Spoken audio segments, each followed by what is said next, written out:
Well, according to the comment section, 6 Max is dead. Let's talk about it.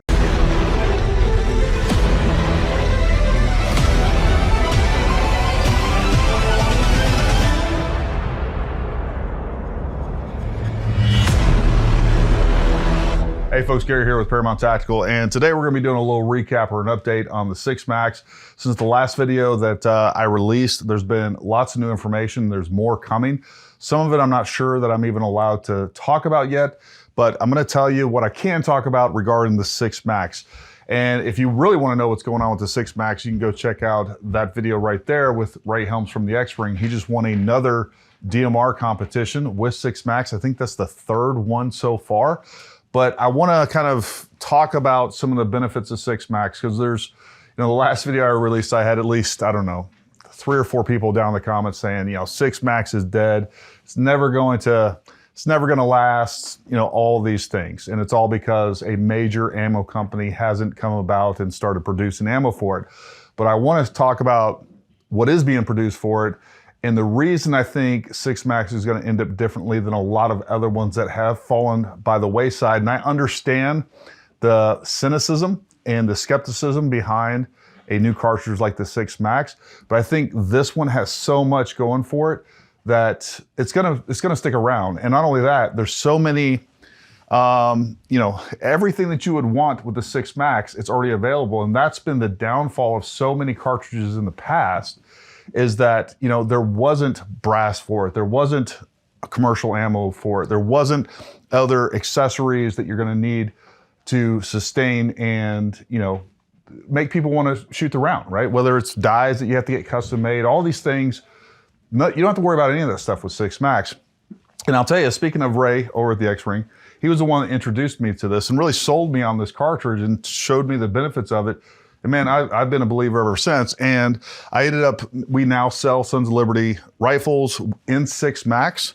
And man, this thing is just a hammer. They're precision barrels in this, pre-built AR. And I did a video where I kind of outfitted this the way that I want it. We have an adjustable buttstock back here that can adjust the length of pull, cheek riser height.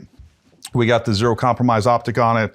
What else have I done to it? I think, I put a MPA muzzle brake on it, but I did get one of these in the mail. Our good friend Kyle over at Protean Innovations, he has been working on this muzzle brake. And anyways, we're going to test this muzzle brake out because I am getting ready to shoot my first DMR match in about, 15 days or so. And so I'm going to be doing some reloading, but I wanted to share with you some of the developments that we have with this. So first of all, there is plenty of brass available. matter of fact, I'm going to grab this camera. All right, so I'm going to try to work this camera one-handed while I'm doing everything else. But if you want high quality brass for this, and I've been loading this stuff, it works just fine. So we have 6 Max brass, chamfered and deburred, ready to reload. I mean, it's just good to go. We actually, not only is BC Precision producing this, but we actually sell it in our store. If you want factory ammo is 100% available. By the way, everything that Ray has been shooting and winning DMR competitions with the 6 Max, he has shot all preloaded ammo or factory ammo. It is currently available in 90 grain ELDX. You can get the 105 grain Botel Hollow Point or the 90 grain CNARs, and they have more coming. If you want dies for your 6 Max, all right? We have these Lyman dies. They've been great dies. And there's a lot more developments coming along the way. Currently, you can get a 20 round, extremely reliable magazine. I have not had one single failure with this mag, this rifle, or anything else going on with it. Now, you can buy these Geisley magazines. This ends up being a 34 round mag for 6 Max. This is their 6 arc mags. They're not cheap, but there is a caveat to this. I have several of these mags. I'm getting ready to ship these off to BC Precision. They have a jig where they dimple the top of these mags on both sides, and it allows them to feed reliably after that. These are definitely expensive. They're like 125 bucks. They're a little bit hard to find, but I can tell you right now, I know that more 30 round mags are being developed for them, but currently you can get extremely reliable 20 round mags from Durmag. We actually sell these as well. All right, so for those of you that are watching this video, and this is the first video that you're watching on 6 Max, you don't know what 6 Max is or the benefits of it over 6 arc. I'll tell you right now, in my mind, there's 3 significant benefits of 6 max over 6 arc. Number 1, probably one of the biggest ones, is the bolt face. With 6 max, it's using the exact same bolt face that you would use for 5.56. So we don't have a thinned out bolt face. You know, people shooting 6 arcs, after a while, they are having bolt face failures. They're losing lugs, it's breaking apart. It's going to happen when you thin that bolt face out as much as you have to with the 6 arc. So there's that. The other part of it is reliability. I think 6 max is really the first round as a viable replacement for 5.56. It literally does everything 5.56 does, the reliability on it. That's the other part of it. You know, they're shooting the 6 max full auto. That's not something that you're able to do consistently with 6 arc. And I know many of you that are run 6 arc, like, I'm not poo-pooing 6 arc. I'm not saying that it's going to replace 6 arc or anything like that. I don't think. And that's one of the problems in this gun industry, right? It's like one is mutually exclusive, right? You can either have one or the other. Guess what? We can have both. So if you're running 6 arc already, I definitely recommend that you take a look at 6 max, because I do think there are some reliability benefits of 6 max. On top of all that, it does have a little extra volume compared to the 6 arc, so you can potentially push some things faster. To me, I know a lot of people are running the 105s and even some heavier ones. I've heard people running 108s. I think for 6 max and really even for 6 arc, to me, that sweet spot is around 90 to 100 grains. But, you know, I know some people out there, they love the 105s, both in the 6 max and the 6 arc. I like what I'm seeing a little bit better in like the 90 to 95 grain up to that 100 grain. And we're going to talk about that because I'm getting ready to do some load development for the DMR competition that I'm going to do. As a matter of fact, if you want to see that, I can't show you all the load development and all the reloading portion on YouTube. So if you're watching this on YouTube, if you want to watch the behind the scenes, the stuff I can't show on YouTube, I will be posting the actual reload on Rumble. But here's what I will say. It has been extremely easy. There's nothing finicky about this. I think like a lot of 6 millimeter rounds, we found that they're really easy to reload, and I've had the same experience with 6 max. Like, I'm not doing anything crazy here. I've been loading essentially to velocity, to a velocity that I want, making sure, and talking to Brian over at BC Precision. They already have a lot of load data on their website. But there's some of the things, like for instance, they didn't have load data available on the 95 grain Sierra Match Kings with Ramshot tack that I've been running with this. So I've been talking to them, make sure they do have some testing done on that. We knew what the pressures, we knew what velocities we should be, kind of our max, and he gave me a really safe max load. And I don't even think I'm gonna get to that, and I'll talk more about that, but they have a ton of load data there already, and they're adding more all the time. They've been extremely aggressive. I can also tell you there's gonna be more options when it comes to brass by some major brass companies very soon. We are definitely gonna see some specific 4.6 max 30 round magazines. Those are in development too. So look, there's no reason why this cartridge would fail at this point. Everything that you would want, whether it's factory ammo, all the components for loading, and so much more. We have a major firearms manufacturer that is currently manufacturing rifles in 6 max with extremely good barrels.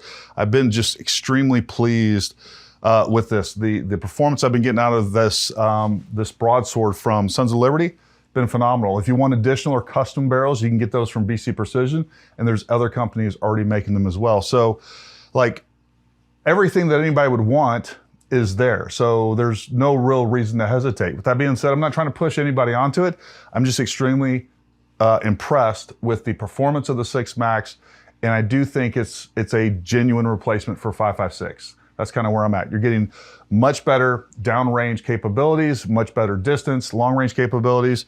Energy on target, much better than 5.56, much better in the wind, all of those things. It's a great hunting round. It's a great home defense round. It could be a really great round for military and law enforcement that gives you close to 1,000-yard capability all day long. As a matter of fact, you can see this little shot here. This is me shooting at 750 yards from a barricaded kneeling position, and look where these rounds are impacting right here.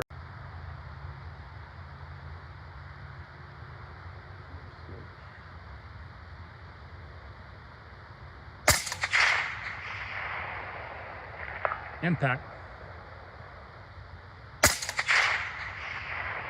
Now, when I was shooting that, I knew I was hitting the target, but I had my optic probably on 15x. I couldn't see how tight that shot group actually was, but I mean, you're talking, that's probably like a 2-inch or 3-inch group overall. And I was not, again, just out there having fun with it and just testing some ammo that I loaded.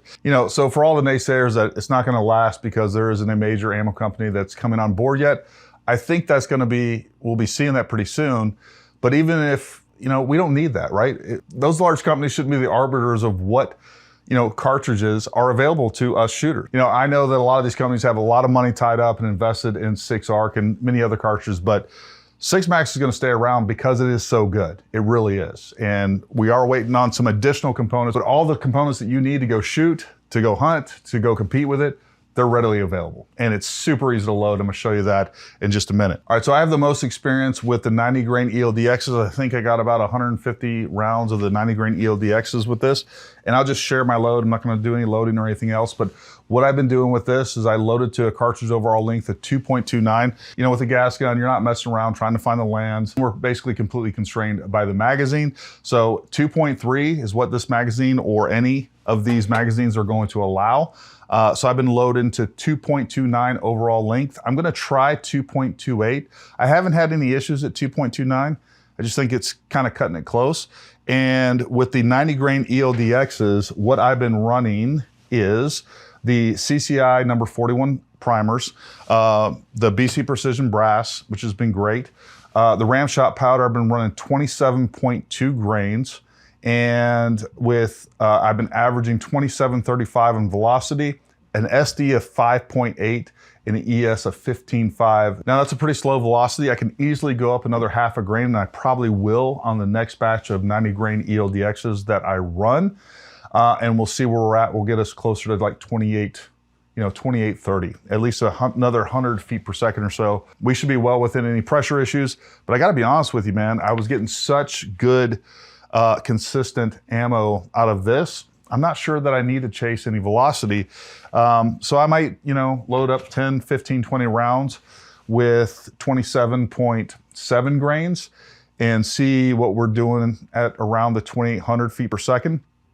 But I mean, I was getting 0.4 MOA is what my groups were. I shot like 6 groups. All of them were from like 0.3 to about 0.45. So really good, consistent results with that. I do want to go up to the 95 grain Sierra Match Kings. I did shoot a couple, but I was being extremely conservative. I got a little bit of guidance from Brian. This was several months ago before they did any real testing with the Sierra Match Kings and the TAC powder.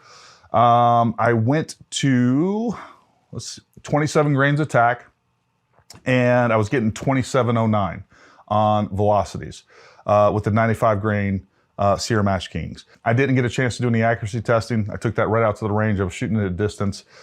So we need to do some accuracy testing. Talking to Brian over at BC Precision, he says that we can easily go up to like 27.3 on a max load. I don't even know if I'm gonna do that. I have a few of these. I'll show you. All right, so I think I only shot like 10 rounds or something like that of what I loaded. So these are the 95 grain Sierra Match Kings with 27 grains of TAC.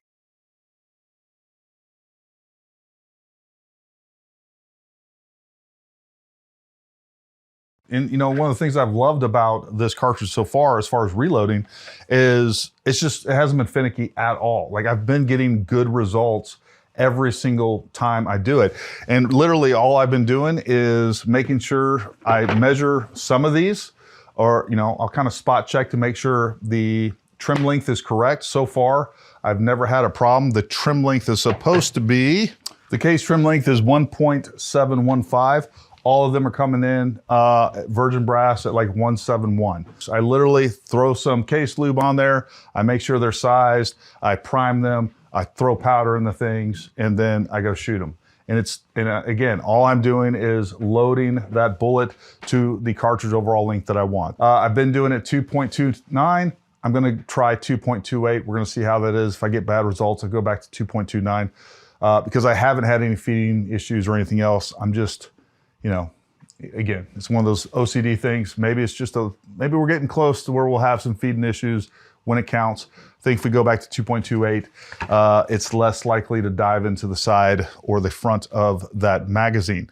So super easy to load, not finicky at all. I also want to say I have loaded several pieces of brass a couple times. Now, one thing, and this happens with gas guns, here we go. Here's a good example. So if you look right here, hopefully I can get that to focus correctly. You know, there's a little ding in it. Like with most gas gun ammo, you're gonna get some little dents in the brass that ultimately don't completely come out after you resize them. So far, I haven't had any issues with that. Like, it's still shooting extremely well, extremely low SDs. You know, I still have to do a little bit more accuracy testing, but even the 90 grains that I've reloaded, we'll see some dings in there. No problems whatsoever, right? I'm sure it affects it at some degree. So far, I haven't got a group out of this ammo or this gun that's over a half M away. So far it's doing great. You know, we're loading this thing and treating it like it's 5.56, but we're getting 6mm distances and accuracy out of this thing each and every time. So I can't say enough about it. All right, so for everybody else that's gonna watch the rest of this on Rumble, I'm gonna take you through my exact process. We're gonna load up, I don't know, 10, 20 rounds, and I'm gonna show you exactly what I do, how easy it is that anybody can do this with very minimal reloading equipment. I do have some nicer reloading equipment, but you don't need this. It's super simple, super easy. So let's go do that.